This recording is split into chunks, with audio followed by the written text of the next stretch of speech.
नमः सिद्धेभ्यः। ॐ नमः सिद्धेभ्यः। मङ्गलं भगवान् वीरो मङ्गलं गौतमो गणी मङ्गलं कुन्दकुन्दार्यो जैनधर्मोऽस्तु मङ्गलं जैनधर्मोऽस्तु मङ्गलं। बोले अहिंसा परमो धर्म की। देवादिदेव श्री महावीर भगवान की। आचार्य गुरुदेव श्री विद्यासागर जी महाराज की। आचार्य समय सागर जी महाराज की।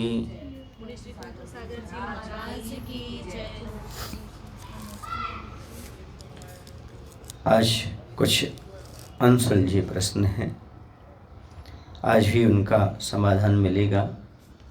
जीव का क्या विशेषण है या जीव के विशेषण क्या है?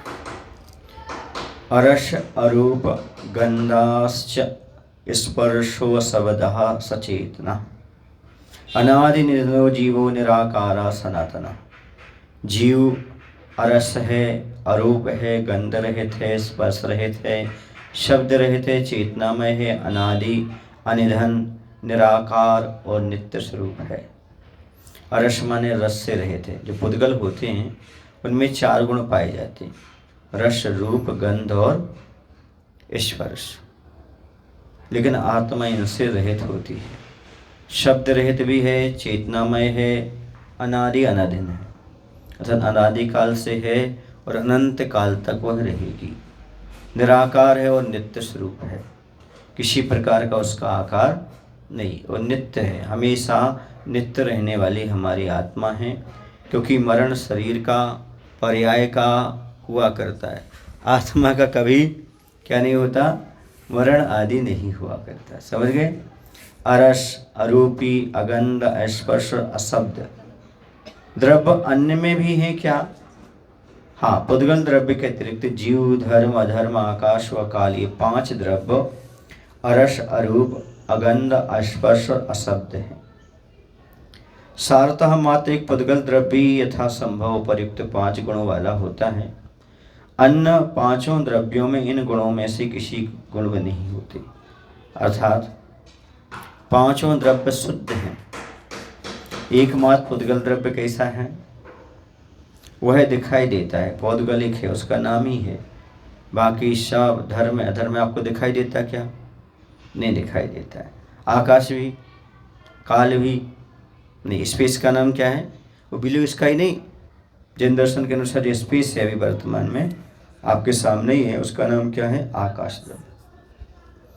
यथासंभव से क्या तात्पर्य है यहाँ पर? क्या समस्त पुद्गलों में ये पांचों नहीं होते हैं? एक प्रदेशी होने के कारण शब्द पर्याय रूप परिणत न होने से परमाणु द्रव्य अशब्द है। स्कंद अवस्था में पुद्गल के ये पांच होते हैं। क्योंकि पुद्गल कैसा है? कह रहे यहाँ पर एक प्रदेशी होने के कारण शब्द पर्याय रूप परिणत न होने से परमाणु द्रव्य अशब्द है। स्कंद अवस्था में पुद्गल के पांचों होते हैं। सारता परमाणु स्कंद रूप से परिणत होने की शक्ति रूप स्वभाव युक्त होने से शब्द का कारण होता हुआ भी वर्तमान में शब्द है। चूंकि शब्द भी पौद्गलिक ही होते, लेकिन यहाँ पर कह रहे कि जो परमाणु स्कंद रूप से परिणत होने की शक्ति रूप स्वभाव युक्त होने से वह शब्द का कारण होता हुआ भी, शब्द का कारण तो बन जाता है, वे वर्तमान में भी कैसा है? वो है शब्द से रहित है।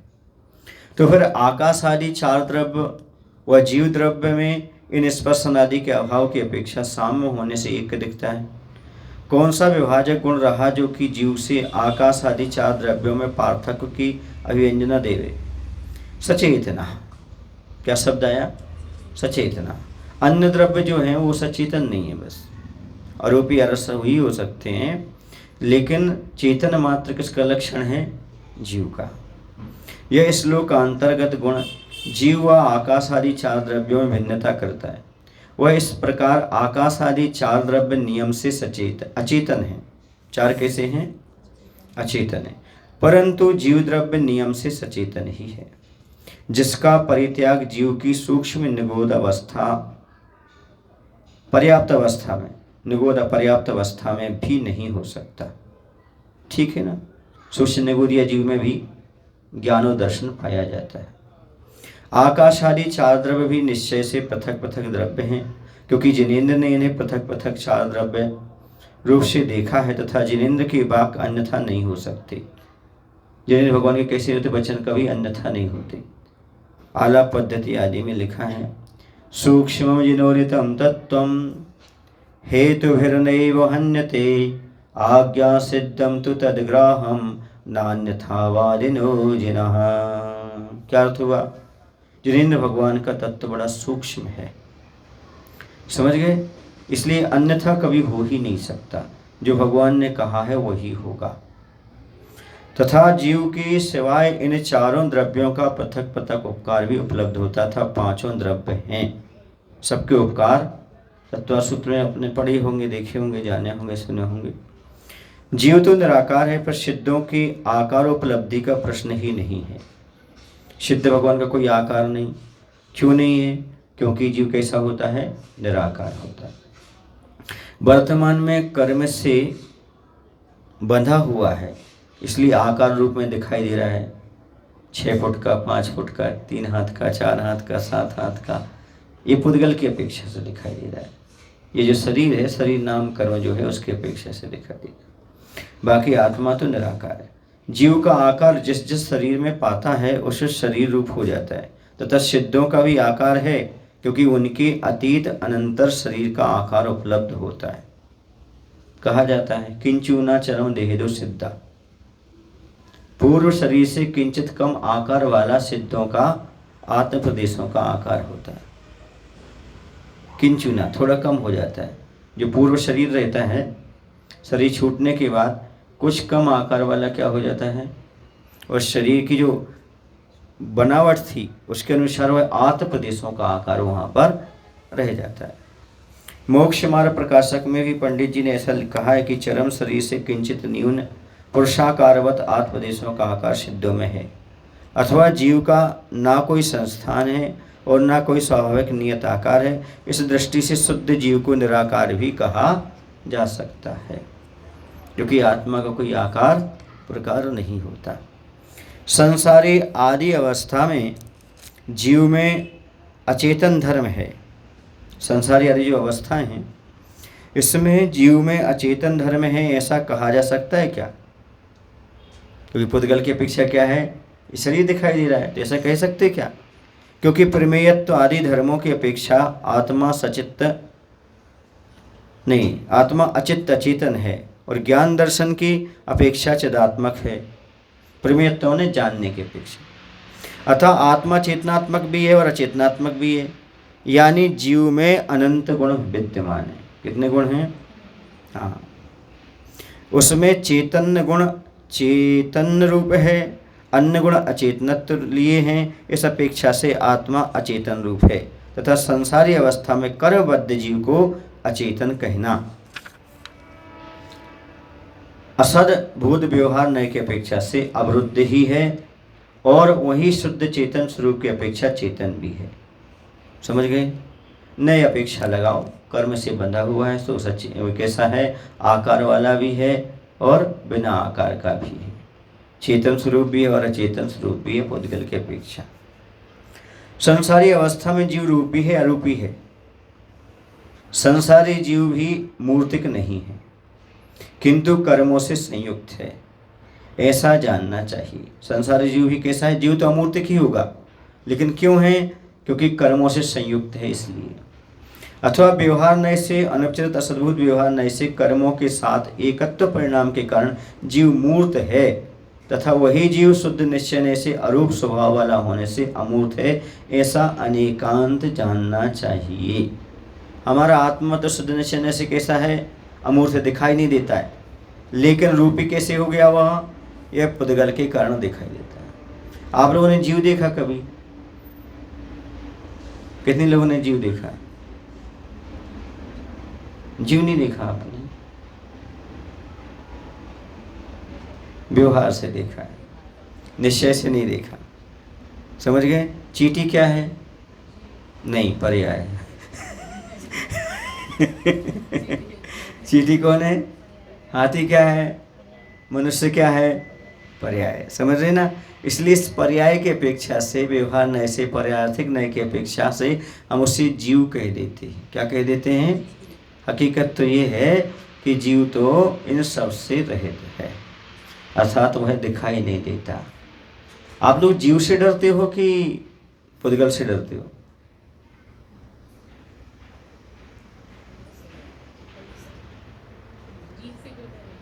जीव से नहीं डरते आप?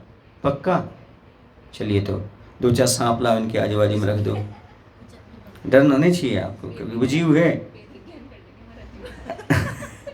तो ये बताओ, जीव से डरते हो कि नहीं डरते हो? हैं? नहीं, आप जीव से नहीं डरते, आप पुद्गल से डरते हो। हाँ, अब आ गए ना समझ में? हाँ, किससे डरते हैं आप? और वो भी पुद्गल में जीव हो तो। यदि पुद्गल पड़ा हो, मृत कलीवर पड़ा हो सांप का, तो नहीं डर सकते, क्योंकि तो मत मरा है। कुछ लोग तो वैसे ही डर जाएंगे देख करके, पुद्गल को ही देख करके डर गए तो क्या करेंगे? अब छिपकली जिंदा हो या मरी हो, ऊपर से गिर भर जाए नीचे, तो देखो आप कहाँ भागेंगे, कैसे भागेंगे, समझ गए? तो आप पुद्गल से डरते, ना कि जीव से डरते। यदि आपको ये भान रहे कि हमारे बेटे में भी जीव है और सांप के बेटे में भी जीव है, तो सामने से आके निकल जाएगा तो आपको कष्ट नहीं होगा, क्योंकि जीव उसमें भी है, जीव इसमें भी है। तो आदमी जीव से नहीं डरता, उसके ऊपर जो पर्याय खोल है उससे डरता है। संयोगज भाव है। जीव ना हो तो पुद्गल से नहीं डरोगे, और संयोग भाव है इसलिए आप पुद्गल से ही डरते हो। सांप में भेद करते हो, करते कि नहीं? तोता से नहीं डरते? डरते हो? किससे डरते हो? बिच्छू से? बिच्छू से डरते हो? डंक होता है। सब पुद्गल से नहीं, कुछ पुद्गलों से डरते भी हो। तो बताओ, सांप जीव है कि अजीव है? यदि आप पुद्गल से डरते हो तो सांप से डरते हो? सांप जीव है कि अजीव है? कर्मों से बंधा हुआ है तो अचेतनत है, ऐसा मान के चलो, इसे दिखाई दे रहा है। और यदि द्रव्यात्मक नय से देखा जाए तो एक ऐसा है, चेतनत्व को लिए हुए है। और ये भी अपन ले सकते हैं व्यवहार की दृष्टि से, निश्चय की दृष्टि से। बाहर से अपन को दिखाई दे रहा है उसका पुद्गल शरीर, अंदर से वो कौन है? जीव ही है, ठीक है ना। बिजली आप लोगों ने देखी? कितने लोगों ने बिजली देखी? बिजली आपने देखी? बिजली फिटिंग की कभी आप लोगों ने? बिजली फिटिंग नहीं होती, वायर फिटिंग होती है, बिजली फिटिंग नहीं होती, समझ गए? बिजली को देख सकते हैं आप? छू के देखो पहले तो, तब मालूम पड़ेगा बिजली होती कैसी है। एसी होगी या डीसी होगी, क्या करोगे? या तो चिपकोगे या फेंकोगे, तब मालूम पड़ेगा हाँ इसमें करंट था, समझ गए? हम करंट को इस लाइट के माध्यम से जान सकते हैं, माइक चालू इसलिए हम जान सकते हैं, समझ गए? कथनचित हम देख भी सकते हैं, कथनचित नहीं देख सकते। ऐसे हमारा आत्मा मूर्तिक भी और अमूर्तिक भी है। शरीर की अपेक्षा कर्मबद्ध सो मूर्तिक है, बाकी अमूर्तिक है। ऐसे जो लाइट है वह मूर्तिक भी है और अमूर्तिक भी है। समझ आ रहा कि नहीं आ रहा? लाइट नहीं दिखती, उसके कार्य दिखते हैं। आत्मा नहीं दिखती, उसके कार्य दिखाई देते हैं। जैसे लट्टू के द्वारा कार्य हो रहा है। कर कौन रहा है? बल्ब जल रहा है कि लाइट जल रही है? दीपक जलता है कि घी जलता है? दीपक बाती, दीपक जलता है कि बाती और तेल जलता है? पर कहने में क्या आता है? हाँ, समझ रहे आप लोग कि नहीं? ऐसा ही होता है। जिंदगी भर वह दीवाल उस तस्वीर को थामे रही, कील भ्रम बस समझ रही थी कि मैंने उसको पकड़ के रखा। बोलो ना, कील को भी किसने थामा था? दीवाल ने। पर नाम किसका था? वो कील पर टांग दो, उस कील को कील ठोकने लगा कोई, कील पर टांग दो। समझ आ रहा आपको कि नहीं? तो समझ में आ रहा? इसी प्रकार से कई बार होता है कि हाँ, करने वाले कुछ और लोग होते हैं और अपना नाम अपन कमा लेते हैं, करते दूसरे हैं और अपन करते हमने ऐसा किया, हमने ऐसा किया। तो ये आचार्यों की विवक्षा को समझो। अनेकांत है हमारे यहाँ, इसलिए कर्मों के साथ एकत्व परिणाम के कारण जीव मूर्त भी है, वही जीव शुद्ध निश्चय से अरूपी भी है, यह एकांत है। इसी संसारी जीव को गोमठ सार में ऐसा कहा है, संसार अत्था रूपा, अर्थात जितने संसारी जीव है वही सब रूपी हैं। क्या आया उसमें? हाँ, गाथा नंबर 563 में बताया है सम्यक्त मार्गाधिकार में, संसार अत्था रूपा, अर्थात जितने संसारी जीव हैं वह सब रूपी हैं। राजवातक में लिखा है कि आत्मा करबद्ध होने से कथनचित मूर्तिक है तथा अपने ज्ञान आदि स्वभाव को न छोड़ने के कारण अमूर्तिक है। भले वह कर्म से बंधा हुआ है तो मूर्तिक दिखाई दे रहा है, उसने अपने ज्ञान आदि स्वभाव को नहीं छोड़ा तो कैसा है? वो अमूर्तिक द्रव्य है। तथा सर्वार सिद्धि में लिखा है कि यह कोई एकांत नहीं है कि आत्मा अमूर्तिक ही है, कर्मबंध रूप पर्याय की अपेक्षा से उससे युक्त होने के कारण कथनचित मूर्त है और शुद्ध स्वरूप की अपेक्षा से कथनचित अमूर्त है। समझ गए? एक बार की बात है, बहुत पुराने, हमारे भी बहुत पुराने जमाने की बात है। हाँ, गांव में उस समय लाइट नहीं थी। समझ गए? एक व्यक्ति शहर में आया, मुंबई आया होगा, वो किसी अच्छे एसी रूम में रुका होगा, जैसी व्यवस्था उस समय हो। उसने देखा लाइट, तो घर में तो वो डिब्बी रहती थी तेल वाली, तो उसको बंद कर देता, लालटेन बंद कर देता था। यहाँ कैसे करे? तो लाइट वाले दीपक थे, वो कौन से दीपक थे, लगा फूंकने, दीपक बुझ ही नहीं रहे। उसको रात में नींद नहीं आई, उसको अंधेरे में सोने की आदत थी। सुबह मैनेजर आया, उसने कहा क्या भाई नींद तो अच्छी आई? बोले नहीं, ये तुम्हारे दीपक कितना फूंका, बुझा ही नहीं है। उन्होंने कहा भाई इसका कनेक्शन हाथ से नहीं फूकता, वो वहाँ जाकर बंद करना पड़ता है। कहाँ?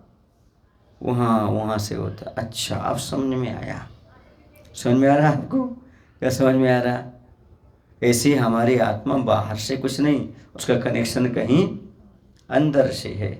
इस शरीर में जो एक्टिविटीज़ दिख रही है ना, वो मात्र लैंप है। इसमें एक्टिविटीज़ कब तक दिखेगी? तब तक वहाँ से आत्मा का लाइट उसमें आता रहेगा। समझ गए? लट्टू रंग बिरंगे आते हैं आजकल, लट्टू माने बल्ब, रंग बिरंगे आते हैं। लाइट रंग बिरंगी नहीं होती, काला बल्ब लगा दो, लाल लगा दो, सफ़ेद लगा लो, येलो, कुछ भी ग्रीन, कुछ भी लगा दो। जैसे शरीर भी काला गोरा छोटा बड़ा कैसे भी हो सकता है, पर आत्मा तो आत्मा, जैसे करंट है वैसे ही आत्मा होता है। बाहर के लट्टू तो मात्र लट्टू होते, उस पर लट्टू मत हो। समझ गए?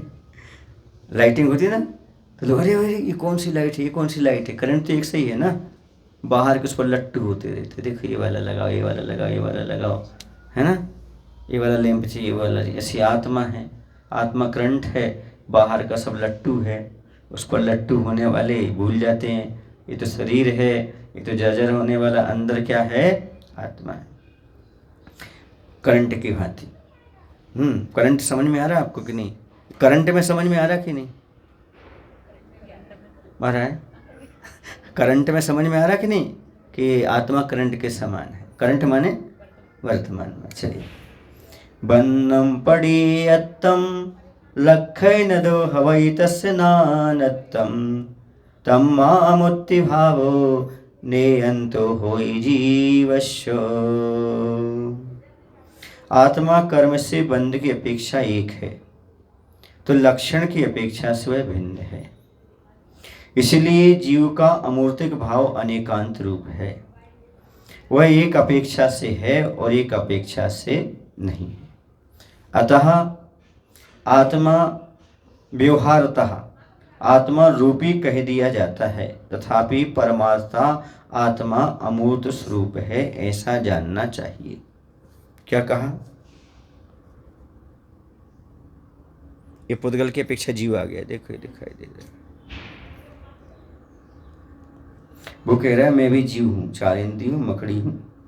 समझ गए ना? आपको बता दिया कि मैं ये दिख रहा हूँ, समझ गए ना? हाँ, उसको सुनाई नहीं देता चार इंद्रिय को। समझ गए? तो आत्मा क्या है? अमूर्तिक भी है और मूर्तिक भी है। इस चीज को समझने, व्यवहार की अपेक्षा आत्मा रूपी कह दिया जाता है। परमात्मा तो हमारी आत्मा अरूपी है, न जल सकती, न कट सकती, आग से जलेगी नहीं, पानी में गलेगी नहीं, हवा से उड़ेगी नहीं। समझ गए? क्योंकि हमारे आत्मा तो आत्मा होती है। समझ गए? जीव को शास्त्रों में स्वस्वभाव स्वसहाय कहा है, तो क्या जीव की पर्याय बाहर से नहीं आ सकती है? और जीव अपनी ही सहायता से बनता बिगड़ता है। बनता बिगड़ता मतलब विविध रूप में अवस्था में है क्या? अपनी सहायता से ही जीव व अन्य द्रव्य बनता बिगड़ता है।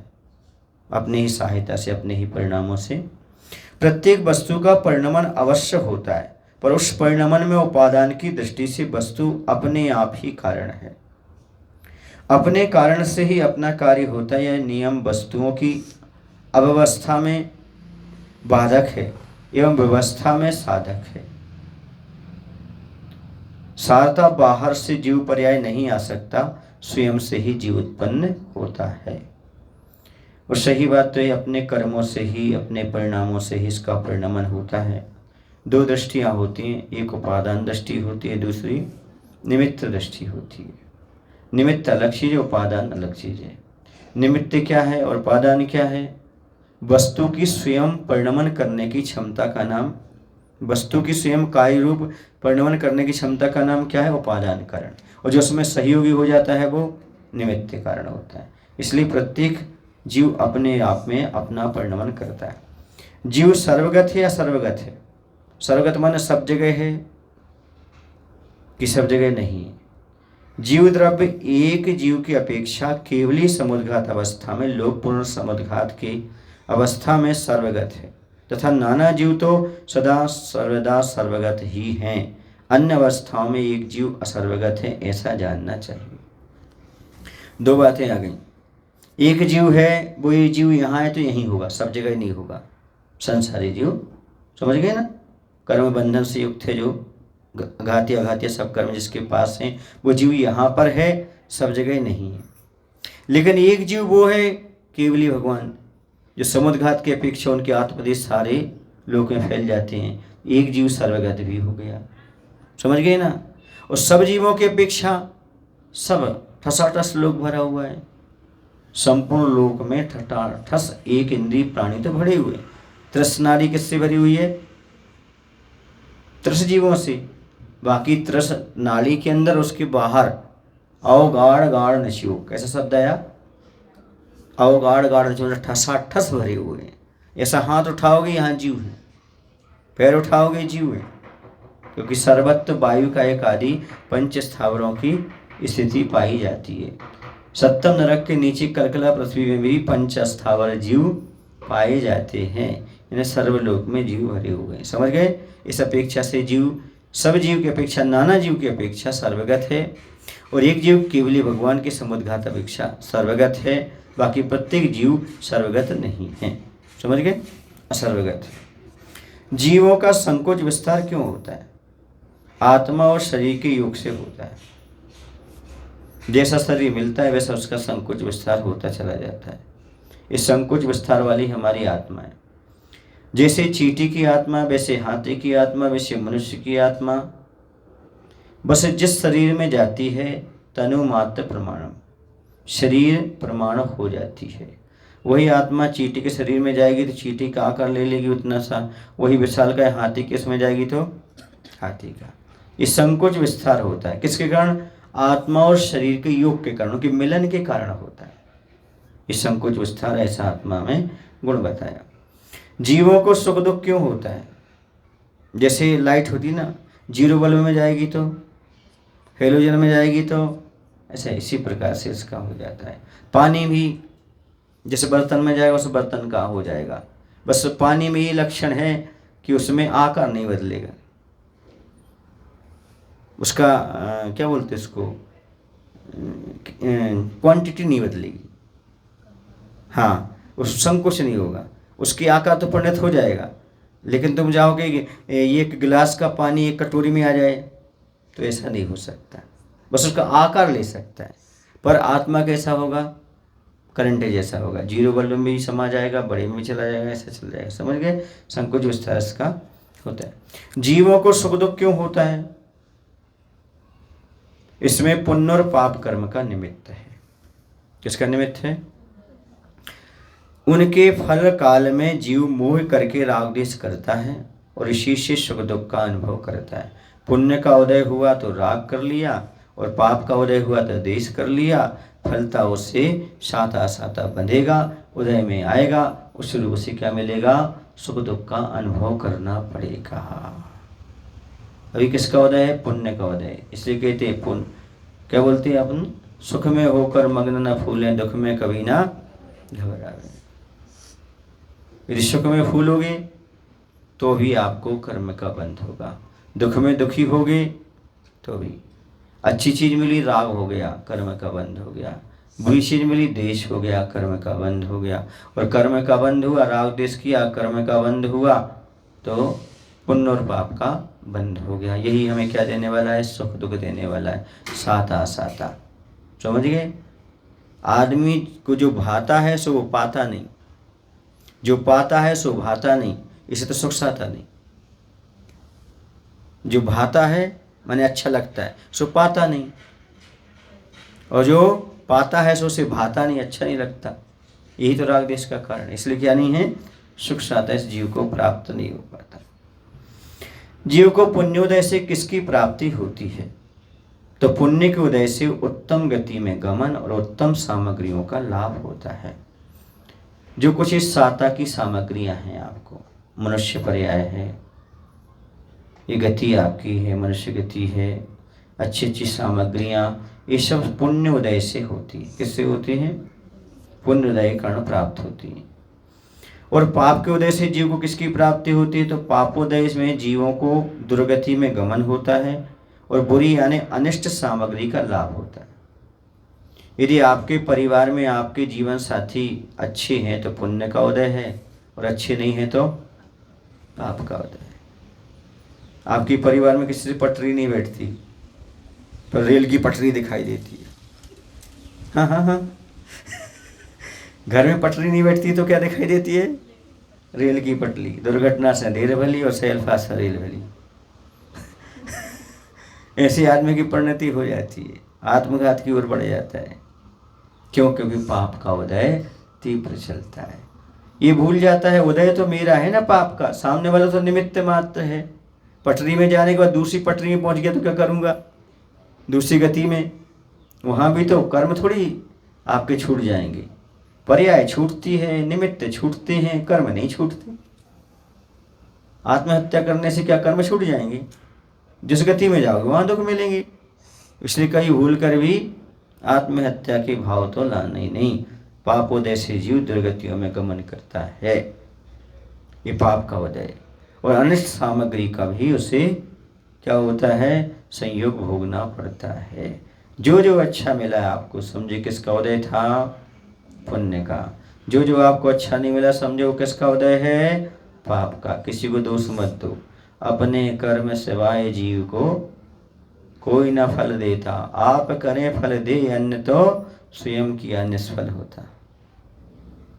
दूसरे कर्म फल दूसरे व्यक्ति का हम भोगने लगे, हमारा दूसरा भोगने लगे, ऐसा संभव तो नहीं है, बिल्कुल नहीं। अक्ल और हुनर को आपस में बांटा नहीं जाता। हमारी अकल हमारे पास है, तुम्हारी अकल तुम्हारे पास है, तुम्हारा हुनर तुम्हारे पास, हमारा हुनर हमारे पास है। अक्ल और हुनर को आपस में बांटा नहीं जाता। तलवार से छाया को कभी काटा नहीं जाता। अपने किए गए पाप पुण्यपन को भोगना पड़ता है, पाप पुण्य को आपस में बांटा नहीं जाता। ध्यान रखना, पाप पुण्य को आपस में आप क्या नहीं कर सकते? बांट नहीं सकते, बंटवारा नहीं कर सकते। भरत चक्रवर्ती अपनी संपत्ति बेटों को देके गया क्या? नौ निधियां कहाँ गई थी? वो 14 रत्न कहाँ गए? सब उसी के साथ चले गए। बोलो ना भाई, सब उसके साथ चले गए, कोई नहीं बंटवारा कर पाता है। ये है नियम, समझ गए? इसलिए कह रहे हैं अपने अपने कर्म का सफल भोग रहे हैं और भोगेंगे। सब जीवों में कितने प्रकार की आत्मा है? तो आत्मा 3 प्रकार की होती है। आत्मा कितने प्रकार की होती है? छोटी, मीडियम और बड़ी ऐसी नहीं। कैसी होती है? तो बहिरात्मा, अंतरात्मा और परमात्मा के भेद से आत्मा 3 प्रकार की होती है। बच्चों से पूछो आत्मा कितनी प्रकार? 3 प्रकार की, एक छोटी, एक बीच की, एक बड़ी। तो कैसे करोगे इसे? समझ गए? छोटे बच्चों को पढ़ाते थे तो उनको बढ़ाओ। एक संसारी जीव, दूसरे मुक्त जीव, वो दूसरे ने याद करके आते थे। एक सबके जीव, दूसरे मुफ्त के जीव। एक किसके जीव? सबके जीव, दूसरे मुफ्त के जीव। समझ गए ना? आप लोग भी पढ़ते हो कभी कभी निर्मल कांड में, ये मुफ्त में गई, वो मुक्त में गए ना, तो क्या बोलते हैं? मुफ्त में गए बोल देते, मुक्त गए। तो इसी प्रकार से आत्मा कितने प्रकार की होती है?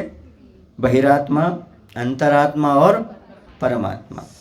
इस प्रकार 3 प्रकार की आत्मा है। अर्थात यहाँ पर द्रव्यार्थिक नैसे द्रव्य की अपेक्षा कथन करते हुए हर एक आत्मा में 3 अवस्थाएं कही जा सकती हैं, ऐसा तात्पर्य ले लेना। बहिरात्मा अर्थात जो बाहरी पदार्थों को आत्मा ढूंढता है। बाहरी पदार्थों में क्या ढूंढता है? आत्मा। इस शरीर में तन उपजत अपनी उपंजान, तन सदा आपको नासमान, देह जीव को एक गिने सो, बहिरात्म तत्व मुधा है। आत्मा को और शरीर को एक मानता है, बहिरात्मा है।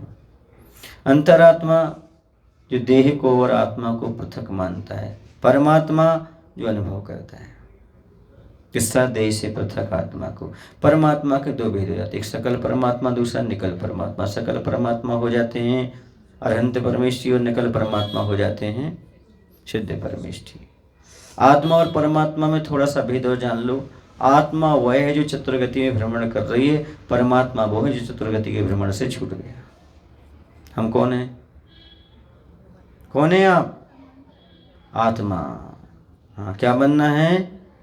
परमात्मा। पहले बहिरात्मा को तो छोड़ दो, बहिरात्मा छोड़ो, अंतरात्मा हो और फिर परमात्मा को ग्रहण करो। बहिरात्म ताहे जान, अंतरात्म हुजे, परमात्म को ध्याय निरंतर। ऐसा पढ़ा आप लोगों ने, शायद हलाडी में आता है। हाँ, तो इस प्रकार से बहिरात्मा का त्याग करना है, अंतरात्मा को प्राप्त करना है और परमात्मा बनना है। सीधी सी बात है। इनमें से कौन है और कौन उपादेय है? तो इनमें से बहिरात्मा छोड़ो। कौन सी आत्मा छोड़ो? बहिरात्मा। और अंतरात्मा रूप उपाय से परमात्मा को प्राप्त करो। बहिरात्मा पना अनादिकाल से चला आ रहा है, यही नहीं छूटता। बहिरात्मा ने बहिरूप पना भी कह सकते हो। इस बहिरात्मा को छोड़ो, कौन सी आत्मा बनो? अंतरात्मा बनो। और क्या प्राप्त करो? परमात्मा तत्व को प्राप्त करो। ये सबसे अच्छी चीज है। तो किसको छोड़ना है? बहिरात्मा को। आप कौन है? मिथ्या दृष्टि हो तो बहिरात्मा हो, और सम्यक दृष्टि हो तो अंतरात्मा हो। समझ गए? कहीं परमात्मा नहीं हो। गुणस्थान की अपेक्षा कौन कौन जीव किस किस प्रकार की आत्मा है? आप कौन सी आत्मा है सुन लो। तो प्रथम से तृतीय गुणस्थान तक के जीव बहिरात्मा है, और चौथे गुणस्थान सम्यक दर्शन से, सम्यक दृष्टि से 12वें गुणस्थान तक में स्थित जीव अंतरात्मा है, और 13वें 14वें गुणस्थान में स्थित और सिद्ध जीव परमात्मा है। समझ गए? बहिरात्मा कौन? प्रथम से तीसरे गुणस्थान तक। अंतरात्मा कौन? चौथे गुणस्थान से 12वें गुणस्थान तक। परमात्मा 13वें 14वें गुणस्थान वर्ती और सिद्ध परमात्मा। ये कौन हो गए? बोलो है परमात्मा हो गए। तो यदि आपको सम्यसन प्राप्त हो गया है तो आप अंतरात्मा हो, नहीं हुआ तो कहने की क्या आवश्यकता है? बहिरात्मा। बहिर पतति आत्मा नाति बहिरात्मा। जो बाहर घूम रही है उसका नाम क्या है? अपने घर में ही नहीं है, वो घर से बेघर है। इसी कवि ने लिखा, हम तो कबहु न निजे घर आए, हम तो कबहु न निजे घर आए, पर घर फिरत बहुत दिन बीते, नाम अनेक धराए, हम तो कबहु न निजे घर आए। क्या लिखा कवि ने? बहिरात्मा का अर्थ है हम बाहर बाहर घूमते रहे, हमने कभी आत्मा के घर में नहीं आए। अनेक नाम धराए हमने, जैसे त्रियंच पर्याय में गए तो कई प्रकार के नाम रहे, मनुष्य रहे तो ये, देव गए तो अनेक, पर घर में फिरते रहे। कभी हम कौन सी आत्मा में नहीं आए? अपने घर में नहीं आए। समझ गए? आप लोग घर में रहते हुए भी बेघर हो, और महाराज बेघर होकर भी अपने घर में रहते हैं। समझ गए ना? आत्म घर में रहने की बात कही जा रही है। तो यहाँ पर ये समझ लीजिएगा, इतना ही पर्याप्त है। बोले महावीर भगवान की, आचार्य विद्यासागर जी महाराज की जय।